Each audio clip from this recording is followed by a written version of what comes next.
महाराष्ट्र केसरी कुस्ती स्पर्धेचा विजेता हर्षवर्धन सदगीर सध्या आपल्या समवेत आहे. आपण त्यासोबत चर्चा करू. खरं तर महाराष्ट्र केसरी कुस्ती स्पर्धेचे विजेते ठरले आहेत. काय मनात भावना आहेत? काय महाराष्ट्र केसरी कुस्ती स्पर्धेचे विजेते ठरले आहात. काय मनात भावना आहेत? आज दगडूशेठचं पण दर्शन घेतलंय. हो, दगडूशेठचं दर्शन घेतल्याने मनाची खूप भावना चांगली असते आणि दरवेळेस येतच असतो.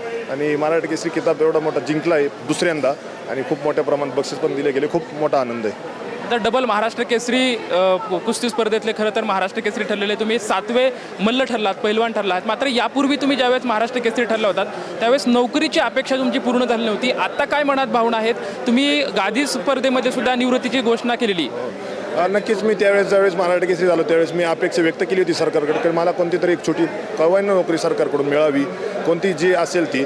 तर ती माझी काही पूर्ण झाली नाही आणि मला कोणी रिस्पॉन्स पण चांगला दिला नाही, कारण मी एक छोट्या गावातून आलेलो आहे, खेड्यातून. तर मला अपेक्षा होती, ती पूर्ण झाली नाही आणि मी माझी हिमतीने करतच राहिलो.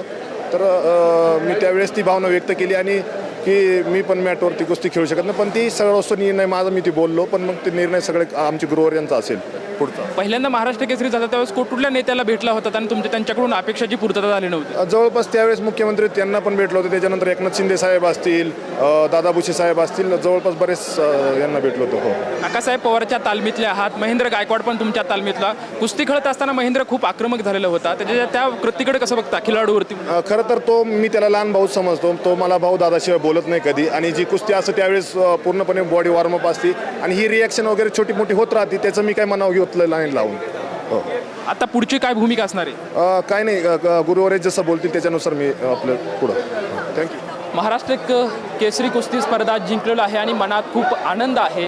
आता गुरुवरे जे सांगतील ती पुढची भूमिका माझी ठरणार आहे अशी भावना खरं तर हर्षवर्धन सदगीर याच्याकडून व्यक्त होताना सध्या आपल्याला पाहायला मिळत आहे. एकंदरीतच एक आनंदाचं वातावरण माझ्या मनामध्ये आहे अशी भावना जी आहे ते हर्षवर्धन सदगीरकडून आपल्याला पाहायला मिळते. कॅमेरामॅन सुशांत राऊ सोबत लक्ष्मण जाधव, ट्युनल मराठी, पुणे.